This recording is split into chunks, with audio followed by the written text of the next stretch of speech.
Je suis fier au moins d'une chose, c'est ma liberté. C'est-à-dire qu'on m'impose rien, je fais ce que je veux, quand je veux, où je veux. Bienvenue sur Nouvelle École, le podcast pour sortir des sentiers battus où je vais à la rencontre des passionnés qui choisissent d'écrire leur histoire. N'oublie pas que c'est en faisant n'importe quoi qu'on devient n'importe qui, donc moi je fais tout pour rester n'importe qui. Et j'aimerais revenir comme avant, putain c'était bien. Les animaux oui, mais il faut que je refasse des conneries. En fait c'est ça qui me manque, ça se trouve. Eh bien salut Rémi Gaillard. Oui, Salut. Tout ça c'est très naturel. Hein. Oui. Bienvenue sur Nouvelle École, merci beaucoup d'être venu. Je suis ravi de t'accueillir parce que je pense que t'es pour beaucoup dans le fait que je fasse ça maintenant. Oh, trop bien. Et que si j'avais pas vu tes trucs il y a 10 ans, je me serais peut-être moins dit on peut faire ce qu'on veut et on peut faire des choses. Donc, on peut faire n'importe quoi, ouais. Voilà, on peut faire n'importe quoi. Et donc je suis ravi de t'avoir. C'est marrant de t'avoir comme ça dans un Subway entre. Dans un Subway, et je précise que je mange vegan, hein, tu vas pas me la faire. Hein. Ouais, non. Tu vois. Non mais d'entrée, voilà. J'ai vu le piège. Ouais. Et à Paris en plus. C'est vrai que t'es pas souvent à Paris en plus. Mais jamais. En vrai, t'as réussi. C'est le match aller ici parce que j'ai pas beaucoup de temps. Hein. Je prends le train pour Londres dans une demi-heure. Et donc, tu voulais faire 1 heure. Donc, on fera 1 heure. On fait le match aller à Paris. Et le match retour à Montpellier, si tu veux. Ok. Tu t'es organisé comme ça au jour le jour, tout le temps, dans toute la vie? Ce matin, je me suis levé à Montpellier. Il faisait beau et tout. Et je savais pas que j'allais venir ici. Je savais que j'allais peut-être. Enfin, ça fait 2 mois que je sais qu'il faut que j'aille à Londres. Pourquoi tu faut que tu ailles à Londres? Parce qu'il faut que j'aille voir une demi-chérie. Okay. Voilà. Et comme en ce moment, j'ai pas de chérie, j'ai quand même une demi-chérie à Londres en ce moment. Elle parle français ou pas? Ah oui, elle parle français. Elle est de Montpellier, sauf qu'elle s'est expatriée à Londres et tout, c'est relou. Elle sera pas vexée d'entendre que c'est une demi-chérie? C'est une demi-chérie parce que je la vois qu'à moi à mi-temps, donc voilà. Donc toi, on fait un demi-interview de toute façon ici, tu vois. C'est ça. Voilà. Toi, donc dans toute ta vie, t'es comme ça? T'es jour le jour? Ouais. Enfin, j'essaye en tout cas parce que non, je sais pas ce que je vais faire. Tu sais, en fait, là, on est avec Isabelle Guts, elle s'appelle. Elle représente PETA France. Okay. C'est la porte-parole de PETA France et elle savait pas elle non plus que j'allais venir à Paris. Je l'ai appelée tout à l'heure. Écoute, j'arrive à Paris. Il y a que toi qui le savais. Et encore, c'était pas sûr. Hein. Quand je t'ai dit que je serais peut-être mercredi à Paris, tu savais même pas. Hein, ouais, tu m'as dit la dernière fois, j'ai essayé de programmer une interview avec toi. Tu m'as dit tu m'appelles la veille pour le lendemain. Oui, voilà. Et dans toute ta vie, tu fais ça comme ça? Ça pose pas de problème pour le boulot, les choses comme ça? Si, souvent, mais j'en ai rien à foutre. Alors, donc, Isabelle, on en parlait, elle était à la caisse avec ma carte bleue, qu'il faut pas que j'oublie, Isabelle, merci. Et donc, elle s'est pris un sandwich. Elle s'est pris un sandwich. Toi aussi? Vegan aussi. Attends. Complètement vegan. Non, mais présente-toi. Bonjour, je m'appelle Isabelle Guts. Je suis porte-parole de l'association PETA en Bonjour France. Isabelle. Je viens de le faire, ça, en fait. Voilà. Je t'avais déjà présenté, mais c'était pour être sûr que je raconte pas de conneries. Et vous allez à Londres ensemble ou pas du tout? Non, tu rigoles, je vais pas aller à Londres avec elle, quand même. J'aime pas Londres. Non, en vrai, je peux pas rester longtemps à Paris. Donc là, je fais une escale d'1 heure. Et non, mais c'est vrai. Moi, j'étais prêt à venir à Montpellier. Hein. Non, mais je sais, mais tu vas venir à Montpellier de toute façon. Tu supportes pas le... Non, je supporte pas. Est-ce que tu veux un petit peu de mon sandwich? Non, ça va. Non, t'es sûr? Ouais, j'ai mangé avant. En préparation. Je sais pas si on entendra, mais en tout cas, elle a pris pomme plutôt que jus d'orange parce que le jus d'orange est trop acide, c'est ça? Super. Elle prend soin de ma santé, tu vois. T'arrives donc, je me demandais justement si t'arrivais à être vraiment vegan depuis. Mais putain, la preuve devant toi. Ouais, absolument. Ou sinon, je fais semblant. Non, j'ai guetté derrière, j'ai vu ce que tu mettais dans ton sandwich. Ah. Ça fait longtemps? Ça fait 2 jours.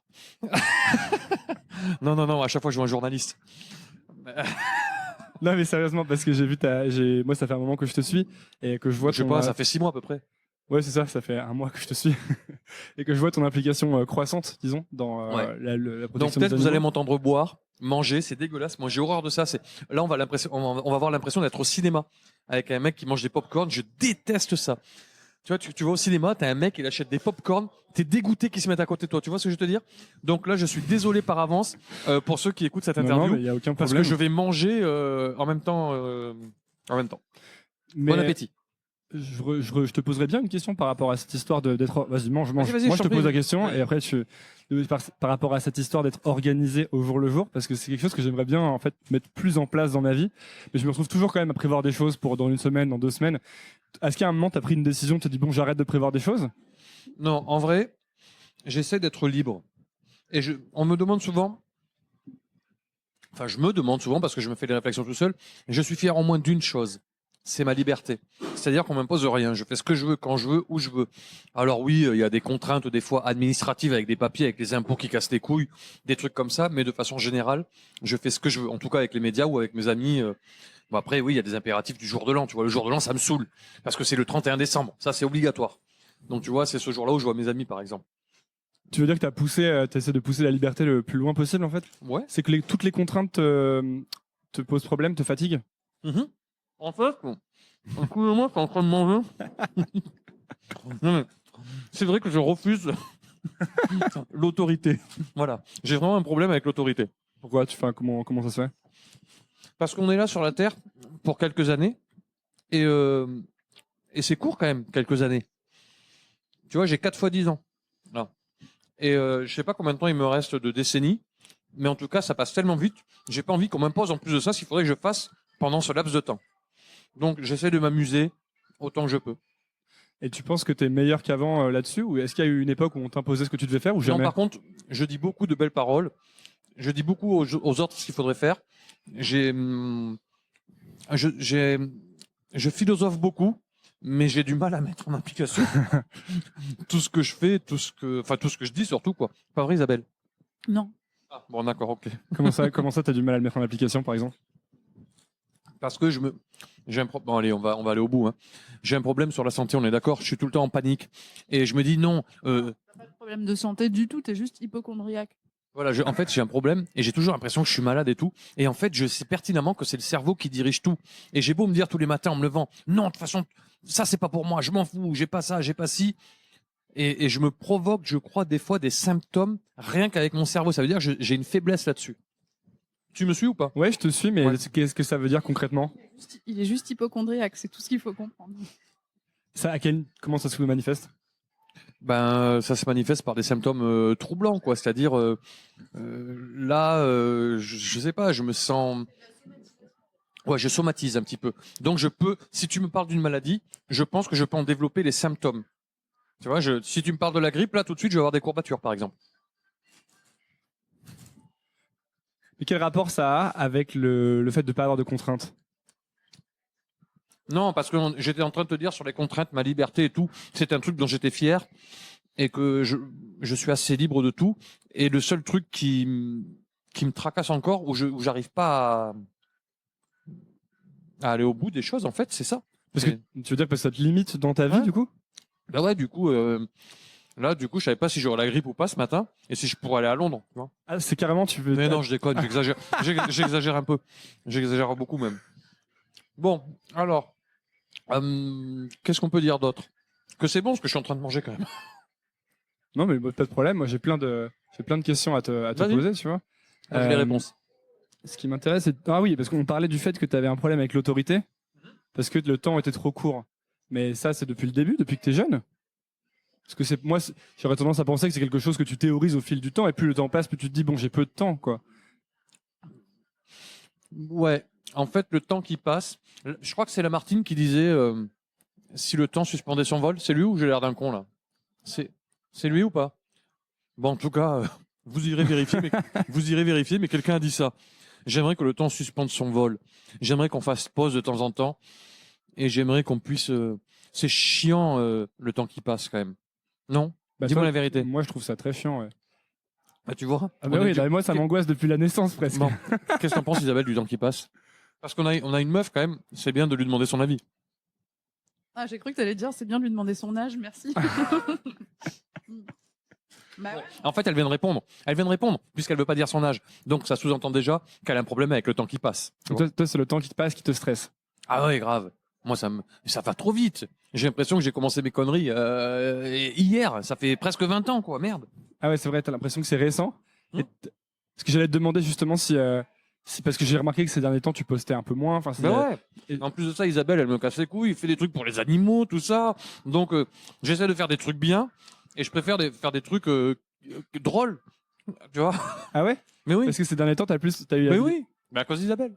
Et là, elle est en train de me bourrer le cerveau et tout. Arrête de manger de la viande, arrête d'aller, tu vois. Et donc du coup, j'essaie de faire. Quand je fais un truc, je le fais jamais à moitié, par contre. Depuis toujours. Comment t'arrêtes? Parce que tu me dis que t'as pas la contrainte. C'est marrant ce qu'on dit parce que j'ai une demi-chérie à Londres.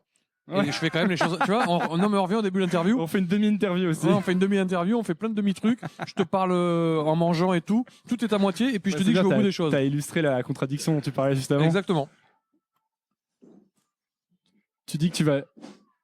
Parce que j'allais te poser une question par rapport à ça, justement. Tu me dis que t'aimes pas la contrainte, mais en même temps, est-ce que t'as pas eu besoin justement d'une énorme autodiscipline et de te poser toi-même d'énormes contraintes pour arriver à produire tout ça? Alors, pour essayer de faire rire, il faut être sérieux.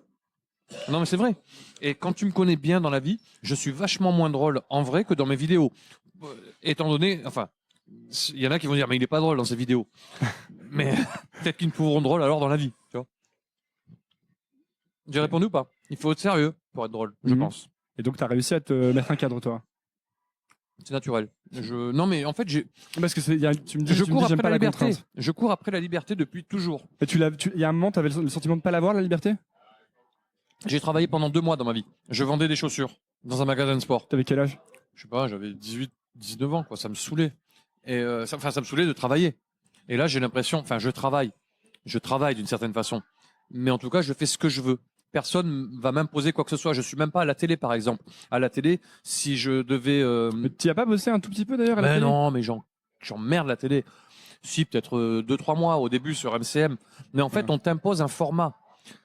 Je dis n'importe quoi. Si je me déguise en escargot, ça vaut 20 secondes peut-être. Et la télé, il faudrait que ça dure 1h30 par exemple. Mais comment je vais faire? Tu comprends ce que je veux te dire? En fait, je vais imposer un truc un peu relou et tout, alors que ça vaut que ça. En général, j'essaie de faire ce que ça vaut. Enfin, de poster une durée équivalente à ce que j'estime. Oh, c'est compliqué. Vous me comprenez ou pas, les gens qui m'écoutent? Répondront dans les commentaires. Parce que sur la vidéo du train, par exemple, une des plus récentes qui dure quoi, 50 secondes, quelque chose comme ça? Ouais. Parce que du coup, tu arrives à faire ta blague de manière courte. Ouais. Mais parce que ça, attention. C'est parce que je suis un branleur. J'aurais pu trouver d'autres idées et faire durer. Qu'est-ce qui fait que tu l'as pas fait alors? Parce que je suis un branleur. Parce que je suis dans le sud de la France. Je suis à Montpellier. Généralement, il fait beau. Tu as plus envie de sortir, de voir du soleil, de l'horizon, du bleu de la mer et tout, et du ciel, tout ça. Je sais que, regarde, Isabelle, elle connaît très bien, par exemple, un youtubeur qui s'appelle Greg Guillotin. Ça me dit quelque chose aussi, mais. Donc, le mec, il fait des vidéos très longues, généralement. Mais pourquoi? Parce qu'il se fait chier. Il se fait chier à Paris. Mais il n'y a rien à faire. Non, mais c'est vrai, il fait gris tout le temps. Donc, son soleil à lui, c'est vraiment le travail. Toi, Voilà. t'as déjà le soleil. Du coup, t'as moins envie de travailler. Mais oui. Et quand tu fais des vidéos, c'est toi qui trouves les idées tout seul ou est-ce que t'es avec une équipe finalement maintenant? Alors, toutes mes idées, c'est Greg Guillotin. Ah oui, c'est vrai qu'en plus, t'as eu des histoires. Oui, de plagiat. Des polémiques de plagiat. Oui, mais bien sûr. Comment tu te sens quand tu... Parce que j'ai l'impression que t'en as régulièrement, t'as une histoire qui sort sur un thème différent. Alors parfois, c'est les vidéos par rapport avec le féminisme. Oui, alors les féministes, on peut en parler si tu veux. C'est une féministe qui nous a mis en contact tous les deux. Absolument. D'ailleurs, qui s'est excusée de m'avoir envoyé comme ça dans la fosse au lion. Donc il faut savoir. D'ailleurs, tu vois, je suis accompagné d'une jeune fille charmante et tout. Et si les féministes me connaissaient, j'étais avec une féministe avant, Nicole Ferroni, c'était ma chérie avant. Elle était féministe, elle comprenait pas parce qu'elle me connaissait en privé et elle hallucinait de ce qu'on me reprochait. Donc les féministes ont fait des pétitions, une pétition, je me souviens, une pétition pour supprimer une de mes vidéos. Je suis super fair play. J'ai signé la pétition et je l'ai relayée sur les réseaux sociaux. Non, je suis là pour les meufs. Tu comprends ce que je veux te dire? Je soutiens leur cause. Mais comment t'expliques alors que tu sois pas compris en fait finalement ou que... Non, c'est pas ça. C'est que je pense qu'elles ne sont pas comprises, elles, et que du coup elles se servent de la moindre actualité pour essayer de faire le buzz. Donc si tu tapes sur ma gueule, forcément, ça peut, en tout cas, faire écho. Pareil pour le plagiat, tu penses? Alors le plagiat, c'est plus compliqué. Moi, je sais que j'ai pas plagié. D'ailleurs, j'ai fait une réponse qu'on peut retrouver sur les réseaux sociaux. Et c'est marrant parce que moi, je savais que j'étais copié depuis de nombreuses années. Mais jamais j'ai ouvert ma gueule parce que je connais comment ça se passe. On a dit, attends, mais arrête de faire ton rageux, pour qui tu te prends et tout, machin, tout ça. Et le jour où on m'a accusé de plagiat, je me suis dit, mais c'est extraordinaire. Je vais enfin pouvoir répondre.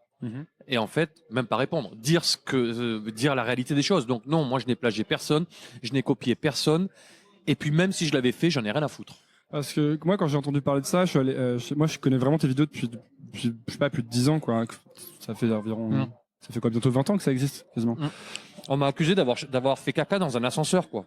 Ouais. Excuse-moi, j'ai pas attendu après un mec en Angleterre D'ailleurs, là, je vais à Londres, on l'a dit. Hein. Je vais m'inspirer, je vais essayer de trouver des idées là-bas. Et justement, quand tu crées comme ça, est-ce qu'il n'y a pas les mêmes idées est-ce qu'elles n'arrivent pas aussi au même moment, souvent? Mais c'est possible. Et oui, il y a certainement des similitudes, des ressemblances, parfois des clins d'œil, des choses inconsciemment, tu vois, des choses que j'aurais pu voir dans un film, un téléfilm, et que je recopie spontanément ou pas. Enfin, tout ça, c'est un monde de fous. Il y a des choses sur la Terre qui sont dures quand même. Et la presse vient nous faire chier avec des cacahuètes, tu vois, avec rien. À l'époque où ils m'ont accusé, je venais d'organiser un festival pour la cause des animaux, justement. Ça, j'aurais aimé qu'ils en parlent. Alors après, on va dire, ouais, tu vois, tu te défends avec ça et tout. Mais je t'emmerde. En vrai, je t'emmerde. Pourquoi tu parles pas de ça qui est plus important à mes yeux que d'une histoire de plagiat à la con d'un mec qui chie dans un ascenseur, quoi. C'est vrai, t'arrives à... est-ce que t'as toujours réussi à dire je t'emmerde sans que ça t'affecte, ou est-ce qu'il y a des époques ça t'affectait plus? Non, parce que par exemple, moi j'ai l'impression que si je me prenais des bad buzz ou ce genre de choses, oui. J'aurais du mal, quoi. Je t'explique un truc. Il n'y a pas de bad buzz. Il y a que des buzz. Okay. Donc finalement, quand il m'arrive ce que tu appelles un bad buzz, moi je suis plutôt content, en vrai. Donc continuez. Tu sais, le truc des féministes. Ma vidéo, elle aurait dû faire 2-3 millions. Merci les meufs. J'ai fait 15 millions grâce à vous. Et c'est ça. Il n'y a pas de bad buzz. Et ça t'affecte pas? Comment tu te sens quand, par exemple, il y a cette histoire de plagiat, disons? Au début, moi, ça m'affectait au tout début. Au tout début, quand je lisais les commentaires, ouais, t'es vraiment qu'un con, tu crois que t'es drôle et tout, c'est nul et tout, t'as rien à faire de ta vie, trouve un vrai travail. Au début, ça m'affectait. Maintenant, je rigole de ça. Parce que je sais comment le monde est finalement. Le monde est médiatique. Le monde est là pour t'enfoncer généralement. C'est bon. Attention, c'est que mon avis et ma perception des choses. Hein. J'ai un peu faim d'ailleurs. Tiens, réponds un petit peu à ma place. Isabelle, elle me connaît bien. C'est sûr. Bonjour Isabelle. Bonjour. Comment as-tu rencontré Rémi Gaillard? Comment on s'est rencontrés? Oui. En vrai, on s'est rencontrés à la cage. Quand Rémi s'est mis en cage. C'était il y a 1 an et quelques. En fait, on se connaissait avant par téléphone. On se parlait par téléphone et il m'a proposé de venir. Il m'a dit, viens dormir à la maison. et j'y suis allée. Et voilà, il m'a carrément laissé dormir seul chez lui pendant qu'il dormait dans la cage. Donc dans laquelle il est resté 5 jours et 4 nuits, quelque chose comme ça. L'inverse, t'avais pas prévu de rester aussi longtemps en plus? C'était prévu de rester 1 jour ou quelque chose comme ça, non? En vrai, j'avais prévu de rester exactement ce temps-là. Ah ouais? Ouais. Je savais que si je restais que le week-end, les gens auraient dit ouais, il a fait son week-end et voilà. Et je me suis dit, si je reste le lundi déjà, les gens ils vont se dire putain, tu sais, ils vont travailler le lundi à la machine à café, ils vont dire t'as vu, il y est encore. Alors que si je sors le dimanche soir, c'est pas pareil. Et je savais que j'avais un direct avec Canal+ le mardi. Et je savais qu'il fallait que je tienne au moins jusqu'au mardi parce qu'ils voulaient que je sorte en direct sur leur chaîne. Chose que je n'ai pas fait. J'ai demandé à Bolloré, le patron de Canal+, qui double la mise pour sortir. Et je voulais juste faire ma pirouette avant de sortir. Genre dire, je t'emmerde. Pourquoi c'est important pour toi de dire je t'emmerde comme ça? Parce qu'en fait, c'était le contexte aussi. Est-ce que tu as déjà vu un chien qui se fait adopter en direct à la télé et qui sort d'une cage? Non. Et là, il fallait le faire parce qu'il y avait un buzz médiatique, encore une fois. Donc je me suis dit, je vais faire comme les vrais chiens. Je sortirai quand personne me regardera. Je réfléchis. Rebondis là-dessus. Le mec, il sait plus quoi dire, quoi. Non, je réfléchis à ça justement. Non, parce que j'ai l'impression que de plus en plus, disons, je sais pas si c'est plus maintenant qu'au début, mais peut-être que tu peux répondre pour lui. De plus en plus dans ces actions, il y a un côté dénonciation, en tout cas revendication. Et je me demande, tu vois, si c'est vrai, si c'est conscient, ou si c'est parce que le simple fait de faire rire suffit plus et que ça. Moi, je pense que ça va complètement avec la personnalité de Rémi, de cette recherche cet ancrage profond de la liberté qui est quelque chose de très important, et de faire ce qu'on veut. Je pense que c'est complètement assimilé à ce qu'il fait, en fait. Ouais, on fait une interview parallèle, là. Ouais. L'analyse de la... T'avais envie de dire aux gens, faites ce que vous voulez? Je vais rebondir quand même sur ça. C'est que la cause animale, on dirait que ça fait 2 ou 3 ans que je la défends. Mais inconsciemment, je la défends depuis longtemps déjà. Puisque d'une certaine façon, j'aime les animaux. J'avais un chien, des chats, ma mère, tout ça. Ça, c'est la base. Mais dans mes premières vidéos, tu remarqueras que, pour ceux qui connaissent un petit peu mon palmarès, quand je me déguise en poulet et que je vais déposer une gerbe de fleurs en 1999 ou à l'an 2000 devant une rôtisserie, c'est déjà une forme d'action pour la cause animale, quoi. Déjà, j'ai conscience que les poulets, c'est pas leur place dans une rôtisserie, quoi. T'avais déjà, quand t'as commencé, T'avais déjà une idée claire de là où tu voulais aller ou c'était comme ça encore au jour le jour? Non, mais là, non, pas du tout. J'ai toujours su que je serais libre.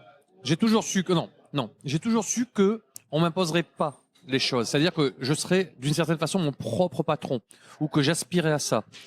Et j'avais cette volonté de ne pas être soumis. Donc ça, j'avais un pressentiment. Mais elle venait d'où cette volonté? Parce qu'il y a des gens à qui ça pose aucun problème de travailler dans une boîte ou de, tu vois. Toi, qu'est-ce qui fait que toi, tu te disais non, pas moi? Moi, quand je rangeais mes chaussures, là, dans mon rayon de chaussures, puisque j'étais vendeur de chaussures. Mais c'est à ce moment-là, c'est pas plus tôt. Mais moi, j'avais fait un super rayon de chaussures que je trouvais super bien. Et le mec, il avait non, ça se passe pas comme ça. Il y a un facing, tu sais, un facing. Attention, on parle en anglais. Il y a un facing qui est comme ça dans toute la. C'est GoSport, c'était à GoSport. Et il faut que ce soit comme ça partout. Ça me gonflait. Attends, moi, je trouvais, j'avais fait des trucs colorés et tout, tu vois. Je trouvais ça vachement artistique. Ah non, je suis allé me faire enculer. Donc du coup, j'ai dit, bah écoute, c'est toi qui vas te faire enculer. Maintenant, je fais ma vie. Et t'avais aucune. D'ailleurs, je vais dire un truc. J'étais au rayon tennis et raquettes, et il manquait plein de raquettes. Donc, si t'écoutes ce message, c'est moi qui ai volé les raquettes. Voilà. Et j'en ai volé un paquet, quoi. Non, mais c'est vrai. Le rayon tennis et golf de Montpellier à GoSport. En 1999, tout ce qui a disparu, c'est pour ma gueule et mes potes. Hein. Peut-être y a-t-il prescription. Et du coup, quand je venais pieds nus tous les matins. Enfin, pas pieds nus. Je venais sans chaussettes et tout. Je me faisais toute ma panoplie de fringues et tout à l'époque. Merci GoSport. Tu venais sans les fringues et tu t'habillais là-bas et tu repartais. Ouais, grave. Bah, je venais avec des chaussures pourries et je partais avec des baskets dernier cri et tout. Mais du coup, c'est toi qui es parti ou c'est eux qui t'ont viré? Alors, c'était pendant la Coupe du Monde 98. Et, il était hors de question que je rate un match. Et comme j'étais déjà un petit peu un trublion, ils voulaient m'imposer 3 heures par jour. J'avais un contrat de 20 heures. Je me mettais ouf, toi. Et ils me mettaient le jour J de l'équipe de France. Donc, forcément, j'étais voir le match de l'équipe de France. Et comme moi, j'étais encore à l'école, d'une certaine façon, pour moi, c'était, tu vois, j'arrivais le lendemain avec mon ordonnance médicale parce que mon docteur est toujours cool avec moi. Et je balance là sur le bureau le lendemain, c'est mais comme un gamin, quoi. Et lui, il me balance le journal et je faisais la une. J'étais sur les Trois Grâces, qui est votre tour Eiffel, enfin, qui est notre tour Eiffel à nous à Montpellier, sur la place de la Comédie, qui est votre place de la République, peut-être. Et j'étais comme ça. Je suis pas de Paris, mais. Ah, t'es pas de Paris, t'es d'où? J'ai grandi dans un village en Savoie, donc. Savoie? Ouais. Chambéry? Entre Chambéry et Grenoble, ouais. Tu vois? Ouais. Voilà. Je connais un peu la carte géographique. Non, enfin, il m'a balancé à la gueule le journal et j'étais en une. Pourquoi t'étais en une? Bah, parce que, je sais pas, je faisais la fête et il se trouve que j'avais été pris en photo et que ça a fait la une du journal et lui, il m'a fait, t'étais malade, ouais. Ouais, mais en fait, j'étais malade dans ma tête. Allez, Isabelle, réponds un peu, je finis mon sandwich, moi. Alors, Isabelle, depuis quand es-tu représentante de PETA, c'est ça? Chez PETA? Oui, absolument. Ça va faire 8 ans le 1er juin. Voilà. J'ai jamais fait quelque chose pendant 8 ans, quoi. Ah, moi non plus, c'est la première fois vraiment que je suis stable dans quelque chose. Comment on fait pour faire quelque chose 8 ans? Est-ce que tu t'aimes autant que quand t'as commencé? Ouais, en fait, c'est très différent. J'apprends toujours autant. Je fais beaucoup de choses très très différentes, très variées, et surtout, ça commence à payer en fait les efforts qu'on fait pour les animaux depuis 8 ans. Moi, quand j'ai arrêté de manger de la viande, déjà, on m'a traité d'intégriste. T'as arrêté quand de manger de la viande? Il y a une dizaine d'années. Et mes meilleurs amis, mes meilleurs, je fais pas mon âge, tu vois. Mes meilleurs amis, ma famille, ils m'ont tous dit que j'étais en train d'aller dans une secte. Comme ami, quoi. Il a envie de dire un truc. Elle a 20 ans en vrai. J'ai 76 ans, ça se voit pas du tout. Tes meilleurs amis t'ont dit que t'allais dans une secte? Ouais, mes meilleurs amis, ma famille et tout. Attends, je fais une parenthèse. C'est pas un extrémiste. Je fais une parenthèse. C'est pas une extrémiste, hein. Sauf que dans 2 jours, elle fait un pique-nique pour l'anniversaire de son chien. C'est vrai? T'invites ses amis chiens ou c'est comment? Ouais, j'invite tous les gens qu'elle aime bien. C'est parce que, en fait, elle va avoir 15 ans, qu'elle ne les fait pas du tout, parce que elle aussi, elle a un mode de vie très sain. Et non, j'ai jamais fait ça pendant très longtemps, et je sais que l'idée est un peu ridicule. Et merci de me cataloguer, de me catégoriser pour les gens qui ne me connaissent pas vraiment. Ouais, peut-être que ça peut donner des idées à des gens. C'était l'occasion de faire un pique-nique sympa avec des potes qui aiment bien les chiens. Voilà. Et alors attends, parce que tu dis que tes potes t'ont traité d'intégriste quand t'es rentré. C'est pas les mêmes. Justement, qu'est-ce que t'as fait du coup? Est-ce que t'as changé de pote ou est-ce que les potes se sont adaptés? En vrai, je me suis sentie super seule. J'ai pas changé de pote tout de suite. J'ai pas pu changer de famille déjà, donc c'était un peu compliqué à ce niveau-là. Non, en fait, la société a changé et aujourd'hui, ces gens-là ont changé et ils ont changé. Donc c'est les mêmes personnes qui ont changé. Ouais. Ah, c'est bien ça. Toi, je switch sur Rémi Gaillard à ta droite. Quand tu as commencé à faire des vidéos, comment ont réagi les gens autour de toi? Tout le monde a rigolé sauf ma mère. Et elle rigole maintenant? Ça va mieux parce que, en fait, au départ, elle voulait que je fasse comme mes amis, que je vende des piscines ou que je vende des cheminées ou tout ça. Donc c'était compliqué. C'était très compliqué pour ma mère. Et comment t'as fait du coup? T'as accepté des relations Non, j'ai continué.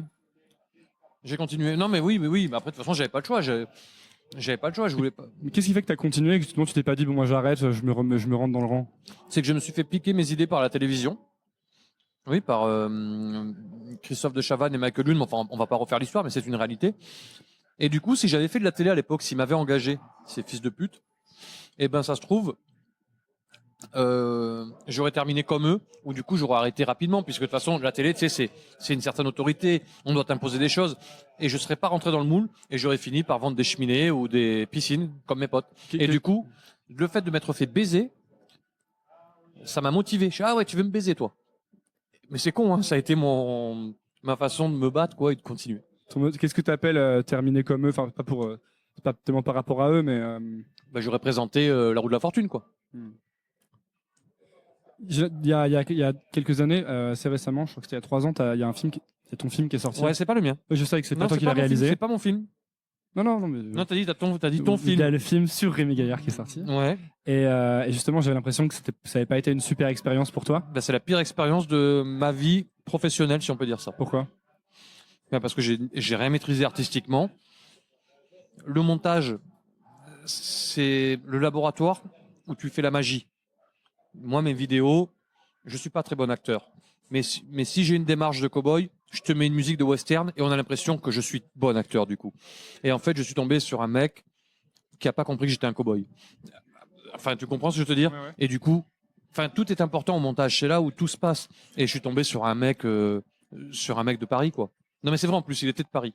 Pourquoi qu'est-ce que ça change qu'il soit de Paris? Mais il est con déjà à la base. Non? Non, je déconne, j'ai rien con. Elle est de Paris. Antonin a dit oui. Isabelle qui a côté de moi. J'ai hoché la tête, mais c'est une stratégie d'interview. Non, en vrai, il aurait pu être de Montpellier aussi. Mais oui, c'est la pire expérience artistique de ma vie parce que je me sentais comme en prison, je me sentais enfermé, j'étais malheureux. Et c'est là où j'ai commencé à développer tout ce qui est problème de santé, enfin dans ma tête. Hein. Ah, c'est arrivé au même moment? Ah ouais, tout. Alors je me dis peut-être que ça a été le déclencheur. Et j'étais très très très malheureux. J'ai fait mes excuses, j'ai présenté mes excuses pour ce film pourri. Hein.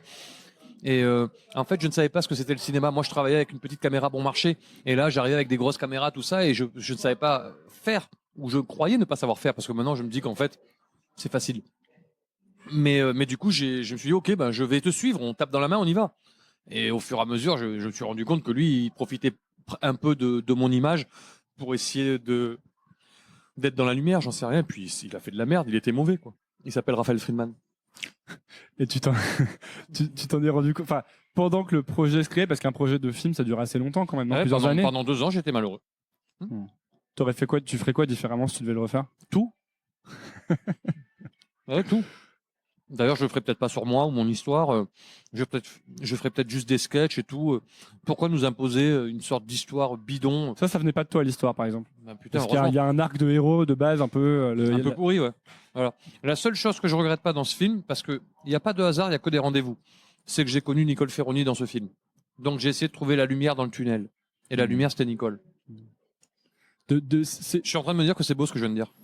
C'est super beau. Le titre de l'épisode sera peut-être il n'y a pas de hasard, il n'y a que des rendez-vous. Mais ça me fait penser. Je vais t'en dire une autre. Tu vois, sur Raphaël Friedman, le réalisateur. Au bout d'un moment, j'avais la haine. Et j'ai appris. Ça, je vais te dire une citation de Lao Tse. Tu vois, quand je te disais que j'étais philosophe et tout. Tu vois, c'est pas des conneries. Si quelqu'un t'a offensé, ne cherche pas à te venger. Assieds-toi au bord de la rivière et un jour, tu verras passer son cadavre. Bon, ça fait 4 ans que je suis au bord de la rivière. Hein. J'allais justement te demander par rapport à cette histoire de film dont t'es pas satisfait. Ils l'ont sorti sur Netflix. Ah, moi, je l'ai dû l'acheter pour le voir. Je l'ai vu parce que je l'ai vu hier. Parce que je prépare mes interviews. Ok. Alors attends, je vais faire un vrai truc. Je vais aller sur mon mail en direct et je vais te trouver un truc. Alors attends. Je vais te montrer le message que j'ai envoyé à la production quand j'ai su que c'était sur Netflix. J'envoie ce message le 19 janvier à des mecs que j'ai pas vus depuis 2 ans.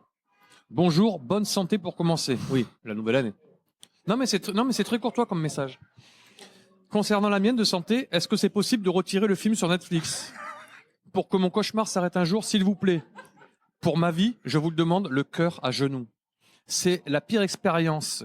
Ma vie a changé depuis, j'en suis devenu malade. Je n'ai rien maîtrisé sur ce projet, c'est ce que je viens de te dire. Mais tout le monde pense que c'est mon film. S'il vous plaît, arrêtez ça. Est-ce que je dois payer pour l'éternité d'avoir fait confiance à des gens? J'ai mis tellement de temps à m'en remettre, je ne suis pas sûr d'y arriver 2 fois. Paris, je t'encule. T'as fini le mail comme ça? Oui. Ah. Mais tout a été fait à Paris. Non, tu vois, tu vois, c'est une réalité. Je viens de lire un mail que j'ai envoyé le 19 janvier. Ouais. Donc c'est la preuve que ce film, je n'ai jamais accepté, même en coulisses. C'est-à-dire que même maintenant, c'est un truc qui te suit, quoi. Mais en même temps, comme je t'ai dit, j'ai aussi appris à voir la lumière dans les côtés sombres. C'est le yin et le yang. Donc finalement, est-ce que il fallait pas que je souffre pour aussi voir une belle lumière comme Nicole ou comme beaucoup d'autres choses et comme beaucoup d'autres gens. Donc finalement, ça fait partie de ma vie, c'est un escalier, quand tu montes, bah, c'est comme ça. Ça a changé des choses dans ta manière d'appréhender le futur ou les prochains projets? Ah oui. En fait, la télé m'a baisé, j'ai réussi à baiser la télé d'une certaine façon. Le cinéma m'a baisé, mais je l'ai pas encore baisé. Donc c'est mon prochain projet. Tu veux dire que t'as baisé la télé avec toutes les intrusions que t'as faites ou même le Confession intime de TF1? Non, mais en fait, je me suis construit contre la télé. Alors oui, TF1, Confession intime, je les ai baisés d'une certaine façon, mais ça c'est plutôt rigolo. Mais je les ai baisés parce que je crois qu'ils croient qu'aujourd'hui, si tu passes pas par eux, tu vois, on parlait de Greg Guillotin tout à l'heure, que j'aime beaucoup. Greg Guillotin, c'est un bon mec, hein, mais il fait de la télé parce que je crois qu'il a le sentiment que s'il passe pas par la télé, il va pas y arriver, alors qu'il a le talent pour y arriver sans la télé. Tu vois, je veux te dire. Ouais. Bah d'ailleurs, c'est parce qu'il a marché sur Internet que la télé l'a appelé. Et en fait, j'ai l'impression que Greg Guillotin, c'est pas contre toi, mais c'est c'est une métaphore pour expliquer ce que je pense. Et pour moi, la télé, d'une certaine façon, je crois que c'est vraiment le tunnel sans lumière. Et tu crois qu'on peut s'en sortir tout seul ou qu'on peut se faire tout seul dans un sens? Ouais. Mais moi, après, je dis pas que ma voie ou mon chemin est le chemin. En tout cas, ça a été ma façon de voir les choses. Mais je crois que si j'avais fini à la télé, je serais plus là depuis longtemps. Est-ce qu'il y a d'autres erreurs que tu as l'impression de... Enfin, mettons que ce film soit une erreur. Alors, il y a le film, il y a cette interview peut-être, et après, je vois pas. Non, peut-être... Ouais, peut-être avec Élise. Non. non, si je déconne. Non, mais oui, mais des erreurs, on en fait tous les jours. Mais ce qui ne tue non, parce pas, que ce qui est intéressant, c'est pour quelqu'un qui essaierait justement d'essayer d'être libre, comme toi. Ouais. Comment faire pour pas se tromper? Parce que tu as toujours des sollicitations ou des manières de te tromper. Par exemple, pour toi, faire le film et te retrouver dans un projet dans lequel tu es enfermé. Tu vois? En vrai, le film, c'est Jean-François Richer qui m'a approché. Jean-François Richer, c'est lui qui a fait Mesrine, les 2 volets. Que moi, j'ai vu au cinéma. Le mec, il m'appelle un mois après pour me rencontrer parce qu'il est sur Montpellier. J'ai adoré ce film. Et quand il m'a dit, on va faire un film, je me suis dit que c'est lui qui allait le réaliser. Et finalement, il n'avait pas le temps et tout. Donc, ça a été un tremplin, si tu veux, vers ce film. Mais lui-même était déprimé de voir comment ça s'est passé l'histoire. Mais après, ainsi soit-il. Tu peux pas te retirer d'un projet comme ça une fois que c'est lancé? Après, c'est compliqué parce qu'il y a beaucoup d'argent en jeu. Ils ont mis, je crois, 1 million pour ce film. C'est ouf, quoi. 1 million pour faire de la merde, quoi. Et non, mais vraiment, c'est quand même dingue. Donne-moi 1 million, je vais essayer de faire des trucs, quoi. 1 million, on peut faire des espaces de liberté pour les animaux, quelque chose de vraiment utile, par exemple. D'ailleurs, t'as réussi vous êtes à la bourre, là? Non, ça va. T'as réussi avec le temps à... Est-ce qu'à un moment, t'as eu l'impression d'être dans un confort avec le fait en vivant de tes vidéos? Ou est-ce que... parce qu'on a toujours l'impression que c'est un... Je suis dans un inconfort perpétuel, je trouve. Depuis que je me suis acheté une maison, peut-être que j'ai ce confort dont tu parles et je me sens malheureux. En fait, quand j'étais dans mon petit appartement de merde, que je donnais mes 500 balles par mois à mon docteur, parce que j'habitais chez mon docteur, tu sais, je suis hypocondriaque, donc j'habitais chez mon docteur. Et mais tu vois, il y a un lien. T'habitais vraiment chez j'habitais chez mon docteur. Enfin, j'habitais chez mon docteur. Le rez-de-chaussée, c'était chez mon docteur. Sauf que lui n'habitait plus là, il habitait en haut avant. Mais quand il est parti, qu'il a eu une autre maison, il m'a laissé le haut, 500 balles par mois. Et donc du coup, tous les jours, t'imagines, quand je sortais, je voyais la salle d'attente avec les patients. Tu tombais malade en fait. Ah ouais, non mais grave. Et j'ouvrais la porte de chez moi avec les coudes. Tu vois, je voulais pas mettre la main, surtout en hiver, pour pas attraper la grippe et toutes ces conneries. Il se trouve que je l'ai jamais eu. Tu vois, alors on craint des choses des fois qu'on n'a jamais. Non, c'est ça qui est ouf. On se pourrit la vie pour des choses Ben, en tout cas, pendant qu'on les a pas, faut pas se prendre la tête. Pourquoi maintenant pourquoi tu dis que tu es malheureux maintenant que tu as ta maison? Parce que ma maison elle est grande, parce que je me fais chier, parce que c'était mieux avant quand je galérais un peu plus quoi. C'est en gros mon appartement c'était un peu mon petit caméscope. La grande maison c'est un peu la grosse caméra du cinéma, tu vois. Il y a un côté un peu comme ça, tu vois la métaphore un peu genre je vis dans un confort et ça y est, je vais faire des belles images parce que j'ai une grosse caméra, alors qu'en fait c'est pas le contenu qui compte, c'est pas la qualité qui compte, c'est le contenu, c'est ce que tu fais, c'est l'idée. Je trouve. T'as l'impression que les contraintes et les limitations te poussaient à faire des choses. Forcément, en fait, quand tu as des contraintes, tu es obligé de faire différemment. Et généralement, tu dépasses ceux qui n'ont pas de contraintes parce que dans le confort, tu vas forcément faire les choses faciles. Je trouve, c'est ma façon de voir les choses. Ou en tout cas, tu es obligé d'innover ou d'essayer de trouver des idées un peu différentes ou de trouver des chemins parallèles pour arriver au même. Tu me suis ou pas? Très bien, je te suis très bien. C'est quelque chose auquel je réfléchis beaucoup en ce moment. Comment faire attention à pas être trop dans le confort. Sinon, j'ai l'impression que je vais plus me botter le cul, en fait. Ah, d'accord. Tu vois? Ben, reste comme ça. Non, mais toi, du coup, tu avais besoin t'avais besoin d'avoir une maison ou de... En fait, je rêvais de cette maison que j'ai aujourd'hui. Mais maintenant que je l'ai, et comme je te dis, il y a toujours la lumière dans le tunnel. Donc, la lumière, c'est que mon argent n'est pas à la banque. Ça, c'est la lumière. Et oui, il faut toujours, c'est le yin et le yang. On va toujours trouver. Et moi, j'ai tendance à voir peut-être trop le mauvais ou tout ce qui me fait peur, alors que je devrais voir la lumière et ce qui me fait plaisir et ce qui peut m'apporter du bonheur. Donc aujourd'hui, je venais à Paris. J'ai pas pensé qu'il allait faire mauvais ou quoi. Alors que quand je le pense, il fait toujours mauvais. J'arrive, il y a du soleil, tu vois. Donc, faut pas craindre les choses, faut les accepter. Putain, c'est un interview philosophique. Hein. Bienvenue sur Nouvelle École. J'allais dire du coup tu peux pas te remettre en inconfort du coup si maintenant que t'es dans le confort ça te convient pas. Tu vois là j'avais un certain confort parce qu'Isabelle indirectement je m'en rendais pas compte, était en train de me tenir le micro et je me suis dit mais c'est quoi ce confort, donc je reprends le micro tout de suite. C'est quand même à moi de retourner dans l'inconfort et dans la vérité. Au fond d'elle elle va penser quoi, mais il se prend pour qui le type, tu vois. Je lui tiens son micro et j'ai qu'à lui le sucer aussi, tu vois. Non mais c'est ouf quoi, c'est ouf. En fait non, je reprends le micro et je vais sucer le micro. Non mais tu comprends, je veux te dire ou pas? Ouais, mais je veux dire t'arrives à te renouveler en fait dans un sens. Non, en ce moment j'arrive moins à me renouveler. J'ai l'impression bizarrement d'avoir tout fait, mais j'ai déjà eu ce syndrome il y a quelques années. Tu sais le truc de la page blanche, et putain mais j'ai tout fait, je me suis déguisé en lapin, en escale. Dis-moi un animal au hasard.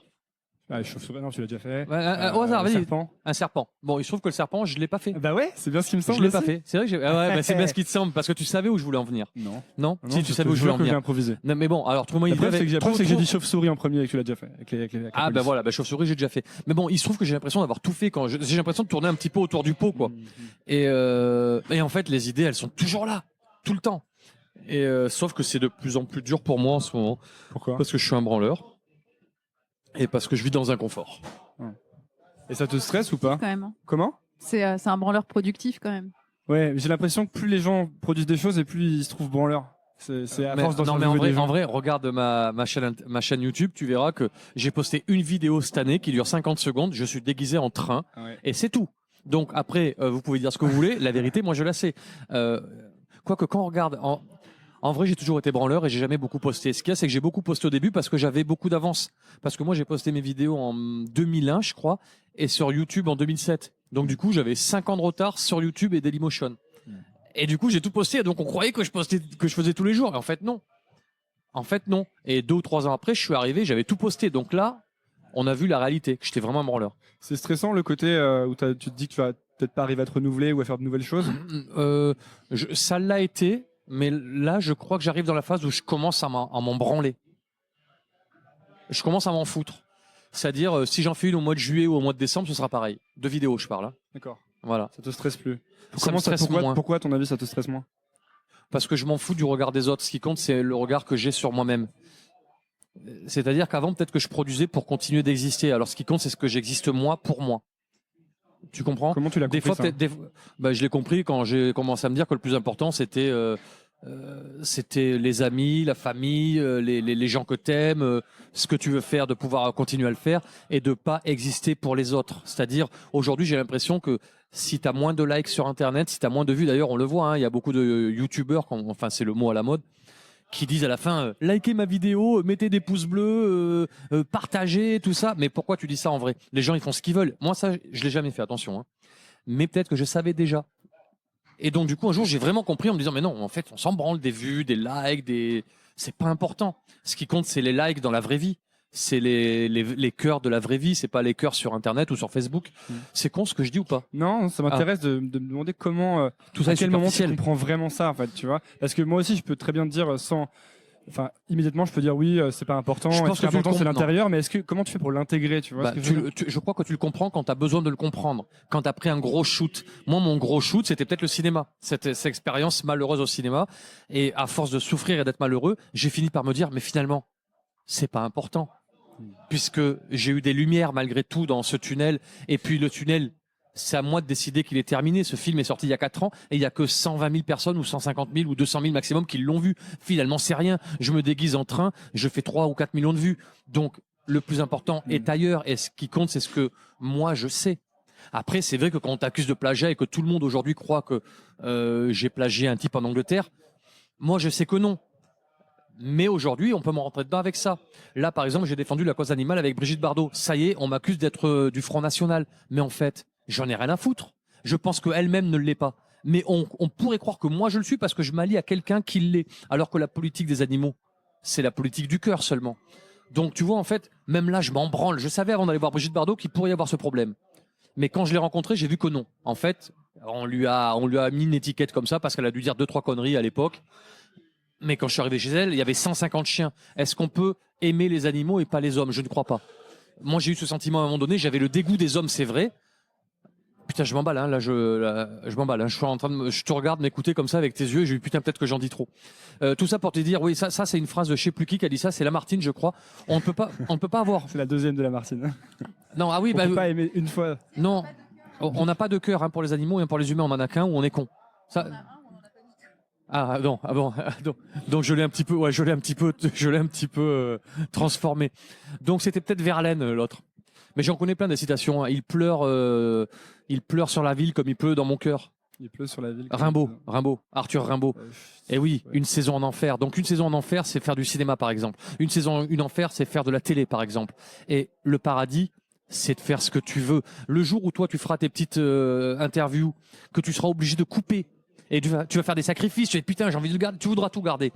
Et que tu vas terminer, tu seras à Fun Radio, tu seras à Énergie ou à toutes ces radios de merde là. Et ben là, peut-être que tu comprendras que tu es moins libre. C'est bien c'est bien ça.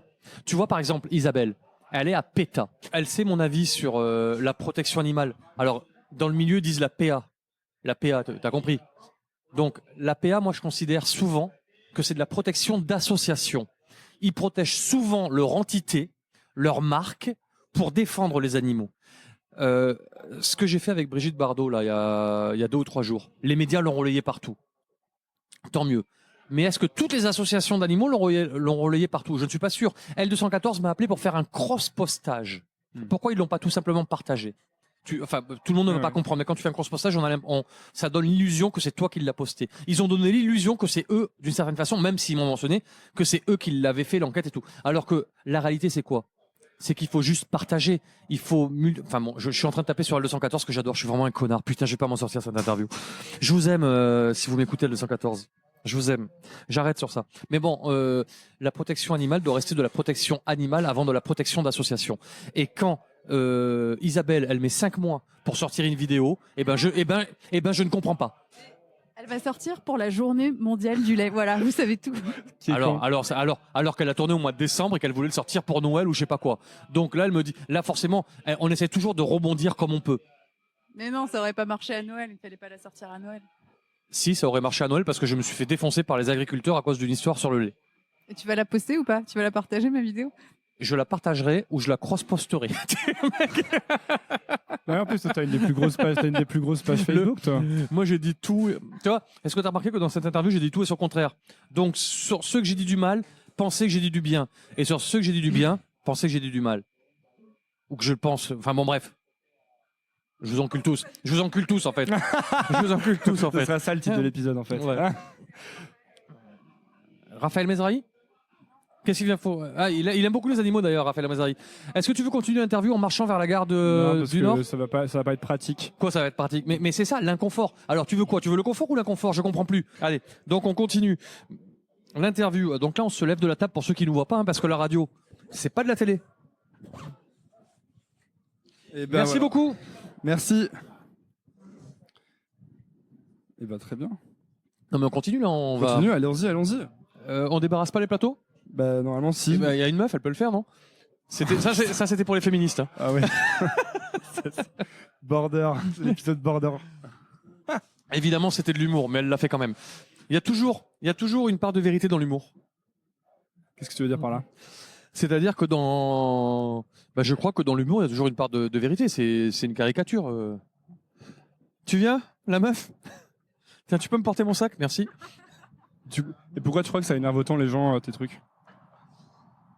Mais je sais même pas si ça les énerve. Ça t'énerve toi ou pas? Non, moi ça fait longtemps que j'ai. En réalité, ça n'énerve pas les gens. Ce qu'il y a, c'est que ça énerve une minorité et la minorité se fait entendre parce que ça les énerve. Mais les mecs que ça énerve pas, est-ce que tu crois qu'ils vont faire des pétitions, des machins, qu'ils vont faire des commentaires? Non.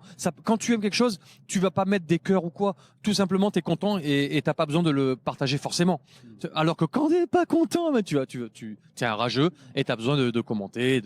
C'est mon avis encore. Hein. Et ça va du coup? Je me demandais un truc. T'es quand même hyper connu en vrai. Moi j'ai vu ta tête pendant plus de 15 ans sur internet. Non mais je m'en sors bien. Ah ouais? Et là regarde, il faut quand même dire à nos auditeurs qu'on est en train d'aller gare du Nord. Donc là on est sorti du Subway où j'ai mangé végan. Hein ouais. Et végan ou vegan on dit, Isabelle? Alors vegan en principe, mais moi ça me dérange pas que les gens disent végan. Mais en fait on a mis le mot vegan dans le dictionnaire avec un E exprès pour que les gens le prononcent correctement. Pourtant, les gens ils disent barman et il n'y a pas de E à barman. Alors je sais pas, il y a un débat sur comment on écrit vegan et comment on le prononce. Alors, moi j'ai surtout entendu que ça désignait deux choses, le régime alimentaire et le lifestyle maintenant. Alors le régime alimentaire c'est végétalien plutôt, mais vegan c'est le mot anglais pour dire végétalien, donc c'est vrai que les gens font un petit peu l'amalgame. Vegan, oui, c'est le mode de vie qui... Est-ce que tu pratiques ce mode de vie? Tout à fait. Je ne porte pas de cuir, je n'utilise pas de produits qui sont testés sur les animaux, je ne consomme aucun produit d'origine animale. Et à quel point je ne vais pas voir de spectacle qui exploite des animaux, donc je suis végane. Et à quel point c'est difficile? Attends, on prend l'ascenseur? Ouais, on prend l'ascenseur parce que regarde, niveau plus 1 pour l'Eurostar. Ok, très bien. Je rappelle aux gens que je vais en Londres, voilà. En Londres. À Londres, ouais. Et London, pour manger de la viande sans me faire voir. Il va manger dans les meilleurs restos VG de Londres. Donc on est quand même accompagné d'une dame qui appuie sur... Bonjour madame. Bonjour monsieur. Vous allez où? Londres. Et ben voilà. On sera peut-être assis à côté. Est-ce que vous connaissez Rémi Gaillard? Qui ça? Non. Et ben voilà. Alors, donc là, je vais prendre mon Eurostar. Ouais. Direction Londres. Absolument. Alors, je vais finir sur Péta France. Voilà, tu pourrais rester avec Isabelle pour la fin de l'interview. Enfin, c'est le match aller. Tu viens à Montpellier si tu veux, tu le sais. Absolument. Je sais qu'il faut que je t'appelle la veille pour le lendemain. Voilà. Il y aura le bruit des cigales.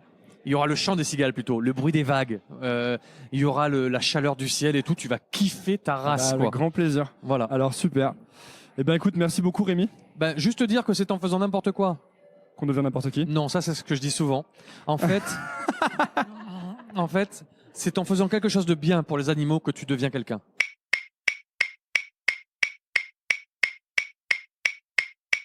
On enregistre là? Bon ben voilà, je te présente Dorine. C'est un peu comme ma petite sœur, elle vient de Montpellier. D'accord, super. Voilà. Ouais, on fait 3 bises à Montpellier. Donc la première fois qu'on s'est vu, c'était Gare du Nord. Gare du Nord. Maintenant, c'est Gare de Lyon. J'étais à Londres, je suis rentré à Montpellier, me revoilà à Paris. Qu'est-ce que tu viens refaire à Paris? Alors, figure-toi, j'ai un peu honte de le dire, mais je vais faire un plateau télé. Ah. Et je fais jamais de télé, je fais TPMP, ouais. Et, TPMP? Ouais. Touche pas à mon poste en vrai, mais j'ai demandé que ça s'appelle TPMA. Touche pas à mes animaux, c'est pour ça que je viens. Et ils vont le faire? Bah oui, il le fait, sinon je serais pas là. Et j'ai demandé aussi de prendre un petit pactole, donc normalement il y a un chèque aussi à l'arrivée, sinon jamais je ferai de la télé. Je fais que de la radio avec toi. Ok. On va prendre un taxi? On va prendre un taxi, allez. Allez, c'est parti. Vous êtes dans quel quartier là? Là on va dormir chez Isabelle, qui faisait Isabelle Goetz. Ouais, Isabelle Goetz. Qui est donc dans la première mi-temps? Qui est dans la première mi-temps du le Gare du Nord. Ouais, absolument. Voilà. Ouais. Qui est la présidente de PETA France. Ouais. Voilà. qui parle bien des animaux. Donc ce soir, je dors chez elle. Mais là, je suis avec Dorine qui a jamais vu Paris ou presque. Et elle veut voir la Tour Eiffel. Donc avant d'y aller, on va passer à la Tour Eiffel. On va passer devant la Tour Eiffel. On va aussi manger. Donc si tu veux nous accompagner, je sais pas. Je vous accompagne. Elle habite où, Isabelle? Isabelle, j'ai son adresse. Mais après, je pourrais pas te dire. Moi, je connais pas Paris. Ok, d'accord. Ouais, alors ce séjour à Londres. Alors ce séjour à Londres, écoute. Parce que j'ai vu une story sur Instagram que tu as postée où ça avait pas l'air d'être l'éclat total. Ouais, bah écoute, je suis allé à Londres et je suis rentré assez vite en fait. J'ai dormi dans les rues de Londres comme un chien, comme un clodo. Donc vis ma vie de chien dans les rues de Londres. En fait, ouais, je t'avais dit que je devais aller voir ma demi-chérie. Hein. Voilà. Bah c'était vraiment ma demi-chérie, mais j'avais pas vu l'autre moitié. Et l'autre moitié de ma chérie était avec un autre chéri, je crois. Donc du coup, je me suis retrouvé vraiment comme une merde. Tu vois, je te dis tout. Hein. Ouais. Je me suis vraiment retrouvé comme une merde dans les rues de Londres. Mais c'est ça qui est beau, putain. Aimer. C'est plus fort que d'être aimé, c'est qui dit ça? C'est une citation pourrie, hein. C'est pourri, hein. J'ai honte. Ah, il est mort, lui? Dorine, c'est vrai? Ah, Dorine, elle veut pas passer à la radio. Moi, je lui ai tendu le micro, hein, parce que mais elle comprend pas parce que c'est pas la télé, donc je suis obligé d'expliquer ce qui se passe. Absolument. Donc je lui ai tendu le micro et elle a pas voulu.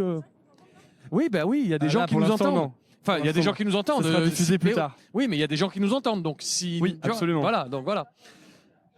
Donc on va prendre un taxi. Alors moi je connais rien à Paris. C'est là. Ah c'est là, merci. C'est là. Taxi. Mais est-ce qu'on peut pas gruger, aller dans les rues et voilà. Le truc c'est que je sais pas si c'est si simple que ça. Bah on y va, à l'aventure. Pourquoi t'as les cheveux roses aujourd'hui? Parce que j'ai décidé de me faire les cheveux roses la semaine dernière. Ah c'est plutôt sympa. Je m'étais jamais teint les cheveux. D'accord. Ok. Dorine elle est en train de faire des snaps et tout. Elle nous prend en photo je crois. Alors oui, ouais, mais que pour mes amis. J'ai 10 potes sur Snap. Okay. Autant sur Facebook, j'ai 10 millions. Sur Snap, on est 10. Mais pas des millions, hein. 10 quoi. 1, 2, 3, 4, 5, 7, 8, 9, 10. Donc c'est des trucs vraiment privés, quoi. Ouais, il y a Dorine, Isabelle, que tu connais déjà, il en reste 8. Voilà. D'accord. Voilà. T'as peu d'amis proches? D'amis proches, non. En fait, c'est même pas mes potes sur Crescendo. Hein. C'est des connaissances du moment. Voilà. D'accord, ok. Voilà. Donc là, on est à la gare de Lyon, c'est ça, hein? Ouais, alors en général, quand je viens à la gare de Lyon, comme j'aime pas Paris, je viens rarement à Paris, mais quand j'y viens, je prends tout le temps un hôtel gare de Lyon. Comme ça, j'ai l'impression de traverser la rue, d'être chez moi direct, parce que je prends le train. Tu comprends le truc? Donc souvent, je dors là, mais pas ce soir parce que demain, je suis à Boulogne-Billancourt. Ouais, c'est les studios de Canal+, c'est ça, un truc comme ça? Ouais, je pourrais pas te le dire. Toi, tu sais, moi, je sais pas. Non, j'y connais rien, ce truc-là, moi. T'es de Paris, au fait? Moi, je te dis, je suis né ici, mais j'ai grandi en Savoie. Toute ma vie, je l'ai passé dans un petit village. Tu sais, ce qui me plaît dans cette interview, c'est qu'en fait, c'est pas seulement mon interview, c'est aussi le tien. Ouais, un peu, ouais. Non, mais c'est sympa. Ouais, moi, je suis prêt. C'est le principe, en fait. Voilà, donc t'es pas de Paris? Non, je suis pas vraiment de Paris. Enfin, ma famille vient d'ici, mais ma mère a décidé de nous faire émigrer en province. D'accord. Regarde, là, il y a des taxis. Putain, il est vert. Viens, on le tente. Vas-y. On lui fait des gestes et tout. Il est vert, ça veut dire quoi? Mais non, il y a quelqu'un. Il est rouge, il est rouge. Ouais. Putain, il était vert, il est rouge. On s'est fait gruger. Ouais. Bon. Là-bas, il y en a un vert, si tu veux. Allez, on va le tenter, écoute. Donc t'es arrivé à Londres, tu t'es pointé et la personne alors je suis arrivé à Londres, mais attention parce que quand même la meuf elle me disait il y a encore même pas un mois, viens on va à Amsterdam, c'est plus excitant, blabla et tout. La meuf elle a dormi 4 mois chez moi, c'était plutôt cool, c'était vraiment une demi-chérie. J'avais le cœur vraiment pour elle, je t'assure hein. J'avais pas un demi-cœur en vrai, j'avais vraiment le cœur. Et je suis arrivé là-bas, putain, j'ai pas compris. Et je me suis retrouvé vraiment comme une merde. Hein. Mais c'était dur. Et voilà, ainsi soit-il. Tu pouvais pas aller à l'hôtel ou un truc comme ça? Bah non, je suis arrivé, j'y croyais pas moi. Et après, c'était un jour férié, tout était complet. Je pouvais même pas rentrer. Je suis resté 2 jours comme ça, comme une crotte. Voilà. Alors tu vois, c'est marrant parce que je suis parti avec le smile, le sourire, et j'aimerais vraiment réécouter la première partie, voir dans quel état d'esprit j'étais. Ça devait être l'adrénaline, ça devait être fou. Ouais. J'étais très content de retrouver ma demi-chérie, qui en fait était non. T'étais hyper optimiste. Mais tu sais quoi? Tu sais quoi, je vais te dire une chose, et je lui ai dit aussi, ça reste ma petite luciole dans la nuit, qui brille encore, amour sur elle, l'amour est la réponse. Voilà, j'aurais pu dire, c'est une grosse pute et tout, va te faire enculer. Non, l'amour est la réponse, sois bien, demi-chérie. T'as toujours été comme ça? Non. Avant, j'étais pas comme ça, mais j'ai tellement morflé, j'ai pris, que maintenant, ne fais pas ce que t'as pas envie qu'on te fasse. Ouais. Et j'ai fait ou on m'a fait, et maintenant, amour toujours. Si, regarde, il y a un taxi là, regarde, on va dire bonjour. Okay, alors là... Il y a un taxi là, il va me voir ou pas? Attends, je fais des grands gestes comme ça, tu vois? Non, bah il va te faire enculer. Ok, bon c'est pas grave. Bah, je pense que t'as pas l'application Uber sinon? Non, je l'ai pas. On se met en face comme ça, on aura plus de chance. T'as raison. Je suppose. Alors taxi. Ouais, bon, on attend un taxi, voilà. Et c'est quoi? C'est le temps qui t'aide à être moins énervé qu'avant, tu dirais, ou je veux dire enthousiaste? Non, mais en vrai, j'ai quand même, par rapport à cette histoire, je suppose que tu fais référence à ça. En fait, au fond de moi, le temps, il est maussade dans le cœur. Hein. Ouais. Oui, heureusement qu'il y a le soleil en vrai. Pour atténuer la pluie dans le cœur, ça fait des arcs-en-ciel, c'est mélancolique. Le temps qui passe, le temps qui passe, mieux gérer. Le temps qui passe. Non, le temps qui passe, au contraire, non, j'ai vraiment du mal. J'ai vraiment du mal parce que j'aimerais revenir comme avant. Putain, c'était bien. Qu'est-ce que tu appelles comme avant? Bah, comme avant, quand je me sentais plus jeune et que je pouvais courir, que je pouvais semer un flic, tu vois. Toi, tu peux plus? Bah, semer un flic aujourd'hui, ça va être dur. Pour te dire la vérité, avant que je mette une nouvelle lucarne dans un quart de flic, c'est pas demain. Mais il faut que je trouve de nouvelles idées. Je cours moins vite et je saute moins. Quoi? Non, je saute quand même. Je saute encore. Non, regarde. Alors Dorine, pour ceux qui voient pas, elle a levé la main, sauf que le taxi était rouge. Oui, voilà, mais elle vient vraiment du sud. Ça fait voilà. Taxi vert. Voilà, elle a rien compris. Mais on n'est peut-être pas dans la meilleure zone. Hein. Tu veux qu'on aille où? Non, mais si tu veux, vas-y, je peux prendre un Uber, moi. Hein. Tu prends un Uber alors? Si on fait le tour de Paris. Non, on va juste à la Tour Eiffel. Ok. C'est bon? Allons à la Tour Eiffel. Allez, on va à la Tour Eiffel parce que Dorine veut voir la Tour Eiffel. Ça fait vraiment touriste. Hein. Non, mais c'est bien, il faut voir la Tour Eiffel. Et nous, on se posera là-bas, on va bouffer un truc vers là-bas, je suppose. Hein. Trocadéro alors. Toi, t'habites là, la Tour Eiffel? Ouais, mais c'est pas très important, je rentrerai ensuite. Ok. Je suis pas. Donc en fait, puisqu'on prend ton application Uber, c'est toi qui vas raquer. C'est moi qui vais raquer. Putain, je suis bon. J'avais tout prévu. C'est excellent. J'avais tout prévu. Alors, nous, on est rue de quoi? On est juste à côté d'un sex shop. Et on va. Ce qui me rappelle ma demi-chérie d'ailleurs. T'as vu, j'ai jamais donné son prénom. Non, mais j'ai failli balancer son prénom. Voilà. Donc on est Love Store. Putain, Paris, ça change de Londres. Hein. Et tu dis qu'avec t'aimerais bien revenir à avant, mais il n'y a pas un moment où par exemple, les flics te connaissaient tellement bien que tu pouvais faire les blagues plus facilement. Ouais, remarque s'il veut bien venir. Taxi ou pas? Tu vois, on est là. Attends, bonjour. Je sais pas, il répond pas. Ouais, il a pas l'air chaud. Ah, ouais, voilà. Bonjour monsieur. On va à la Tour Eiffel, vous pouvez nous amener? Bah écoutez, pourquoi pas, avec plaisir. On peut rentrer, on est trois? Allez, merci, à tout de suite. Alors, tu vas au fond? Je vais au fond. Ouais. Je vais au milieu? Allez. Bonsoir. Non, ça va aller, on va se démerder pour la valise, monsieur. Merci. Ok, merci beaucoup. T'as vu, je suis pro, hein, j'ai tendu le micro au taxi et tout. Pro. Hop. Alors. Donc, direction la Tour Eiffel. Vous prenez la carte bleue? Ok, cool. Alors. Donc, on est sur Radio École, c'est ça? C'est moi qui fais l'animateur pendant que tu es en train de chercher. Nouvelle École. Pendant que tu es en train de chercher un truc dans tes poches, je sais pas ce que c'est. Ah oui, bah moi non, regarde. Oh putain, qu'est-ce qu'il fait là-bas? Oh, je sais pas ce qu'ils veulent, c'est des Parisiens. Ils font des cœurs. Ah, ils vont jeter une peau de banane. Ouais, monsieur, c'est une référence à un sketch que j'ai fait il y a 10 ans. C'est ça. Déguisé en Mario Kart, que je balançais des bananes dans les rues pour faire glisser les deux roues et les voitures et les taxis comme toi.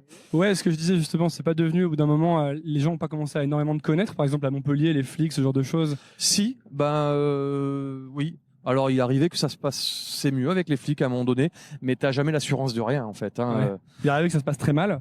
Ah bah ouais, mais pas souvent avec les flics parce qu'ils sont tenus par la loi. C'est là, regarde. C'est bon, laisse tomber. Et ils sont tenus par la loi. Et j'ai vachement plus de difficultés ou de mal avec le vigile, qui lui se prend pour un flic, mais qui n'est pas tenu par la loi, quoi.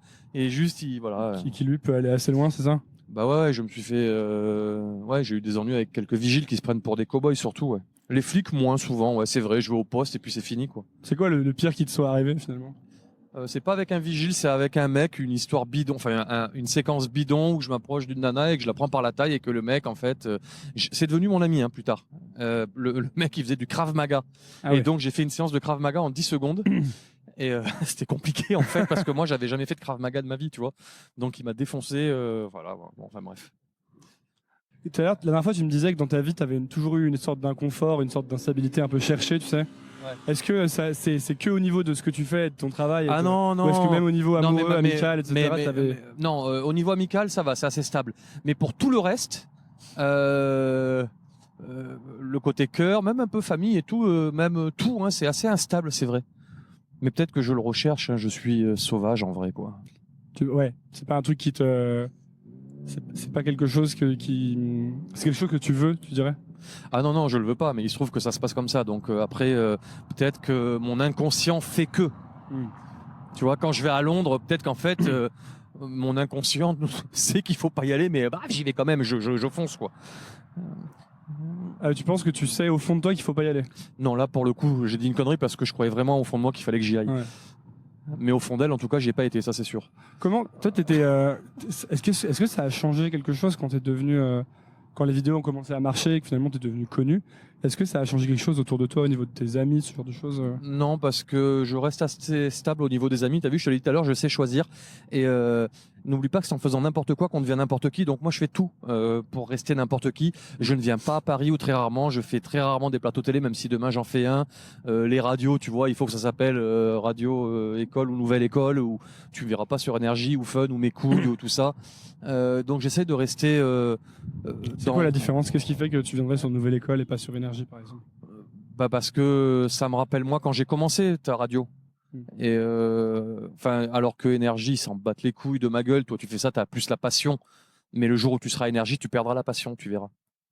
Je pense, hein, je dis ça, peut-être que je dis n'importe quoi. C'est là excusez-moi monsieur, est-ce que c'est là le pont où il y a des cadenas? Non, c'est pas celui-là. C'est l'autre. Ok, c'est l'autre. Le pont des Arts, le pont où il y a des cadenas. Ah ouais. Ah, on les a tous enlevés? Ah, mais je comprends mieux. D'accord. Il est trop lourd, sinon après le pont il allait s'effondrer. Ah, merci Dorine. Là tu passes en plein, là tu passes en live. Enfin, pas en live, hein, mais qu'est-ce que tu veux dire quand tu dis je sais choisir? Tu m'as dit sur les amis, je sais choisir. Non, c'est pas que je sais choisir, c'est que mes amis étaient mes amis avant, et puis après il y en a qui viennent se greffer évidemment, mais je crois que je suis assez quoi? J'ai pas le mot. Enfin, je sais les choses, je vois qui peut venir vers moi pour ce que je ne suis pas, en vrai. Comment tu repères ça, par exemple? Je te pose toutes ces questions parce que pour le coup, ça m'intéresse vraiment pour ma future vie, tu vois. Ta future vie, c'est marrant parce que toi, tu considères que tu vas devenir quelqu'un, du coup. Non, moi, je te conseille vraiment de rester n'importe qui. Je me dis au cas où, tu vois, je préférerais pas faire de bêtises, tu vois. Non, mais en fait, après, il n'y a pas de secret, c'est ton cœur, quoi. Moi, j'y vais avec mon cœur. Dorine, je la connais depuis 3 ou 4 mois, c'est un peu comme ma petite sœur, là, et tout. Je sais qu'elle a le cœur, c'est un sourire comme ça, et tout. D'ailleurs, elle me connaissait pas trop avant, donc ça a facilité la tâche. Mais à 6 mois, tu vois, Dorine, ça fait 6 mois pour elle. Et donc Dorine, au bout de 6 mois, elle est déjà là à Paris, elle découvre Paris, donc je suis assez content. C'est plutôt, je trouve ça fun, quoi. Elle va voir la Tour Eiffel pour la première fois de sa vie, putain. On dirait vraiment des paysans là ou pas, ça va? Non, mais moi, je vais souvent voir la Tour Eiffel. Je suis jamais blasé par Paris, je trouve ça beau. Je trouve que moi, je suis vraiment hyper content parce que moi, j'ai toujours été à la campagne. Alors, quand je suis arrivé à Paris, j'étais vraiment content. Comparé à tous les gens avec qui j'étais finalement ensuite à Paris. T'habitais où en Savoie? J'habite dans un tout petit village de 600 habitants. Qui s'appelle Arvillard. D'accord. Vraiment minuscule. Et j'ai mis longtemps. Pour le coup, moi, j'avais envie de partir de là-bas parce qu'il y avait vraiment rien à faire. Et je me disais, si je reste là, je sais pas ce que je vais faire, quoi. Mais aujourd'hui, pour ceux qui font comme toi ou pour ceux qui ont envie de tenter leur... ce que je veux dire, c'est qu'à l'époque, quand tu t'appelles Edith Piaf et tout, tu montes à Paris. Et aujourd'hui, grâce à Internet, tout ça, tu peux rester chez toi. Donc je pense que même dans ton petit village, tu aurais pu faire quelque chose. Ouais, c'est possible, mais il y a quand même un côté à Paris où tout est plus facile. Parce que tu peux rencontrer, tu peux tomber sur n'importe qui. Non. En réalité, je crois que... si. Toi, dans ce que tu fais peut-être, parce que comme ça, tu vas voir les gens, tu fais des interviews. Par exemple, je pourrais pas faire ça ailleurs, quoi. Parce que tout le monde est à Paris, tous les gens que je veux interviewer. Oui, c'est vrai. Mais après, si tu fais des vidéos dans ta chambre, comme des youtubeurs célèbres... Oui, monsieur? C'était sur ce point-là où il y avait des cadenas.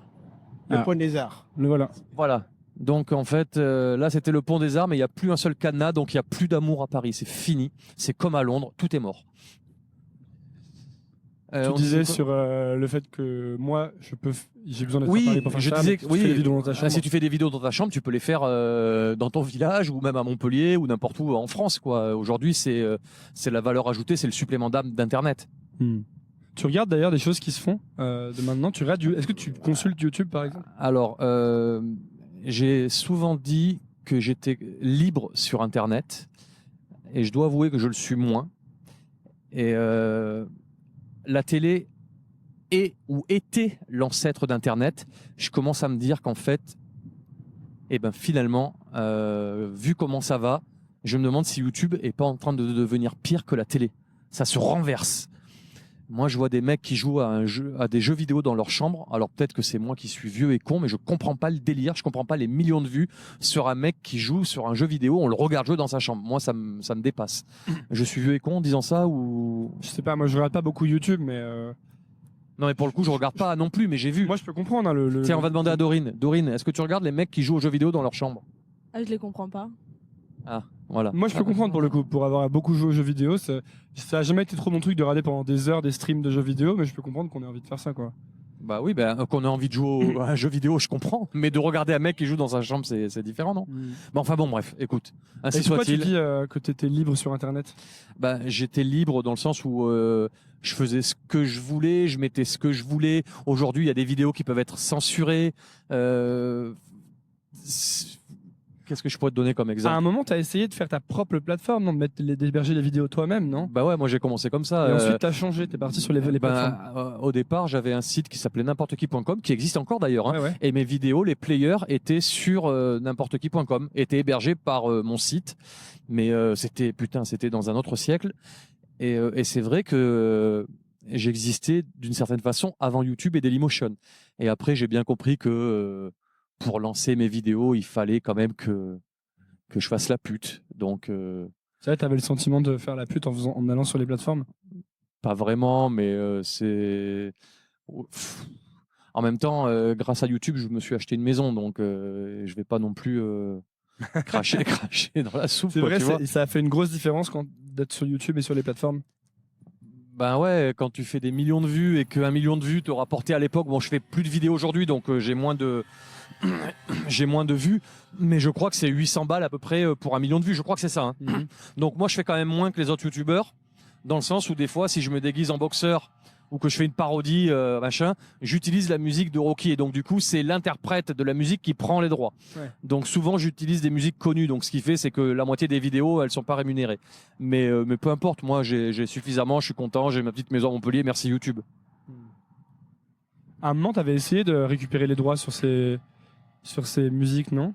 Non, à l'époque, il était question de vendre un DVD avec toutes mes conneries réunies, tout ça. J'ai rencontré Koé à l'époque, c'était en 2004, je me souviens. Et j'ai vu avec lui, je lui ai dit, écoute, si tu achètes toutes les musiques que j'ai utilisées et tout, il n'y a pas de problème. Voilà.